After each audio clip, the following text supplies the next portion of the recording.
Hello বন্ধুরা, তোমরা তো জানোই কলকাতা মানেই কালীর শহর। চলে এসেছিলাম দক্ষিণ কলকাতার শ্রী শ্রী করুণাময়ী কালী মন্দিরে। কয়েক বছর আগে বাংলা সিরিয়ালে মন্দিরটি দেখে ভালো লেগেছিল, ভেবেছিলাম যাব। তো ওখানেই আমার একটা বন্ধুর বাড়ি যেতে গিয়ে আমি এই মন্দিরটা একটু ভিজিট করলাম। আমি গেছিলাম দুপুরবেলায়, তখন তো পুজো দেওয়ার কোনো ব্যাপার ছিল না, কারণ পুজো দেওয়ার সময় হলো সকাল 7:30 থেকে 12টার আগে অবধি, তারপর আবার বিকেল 5টা 5:30 থেকে রাত 8টা অবধি।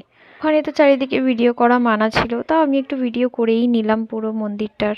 মন্দিরের পিছনে যজ্ঞবেদীটাও ছিল।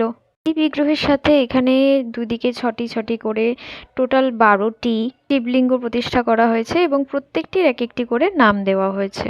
মন্দিরটা খুবই ফাঁকা ছিল, শান্ত ছিল, কিন্তু মন্দিরের ইতিহাস জানার জন্য আমি কোনো লোকজন পেলাম না।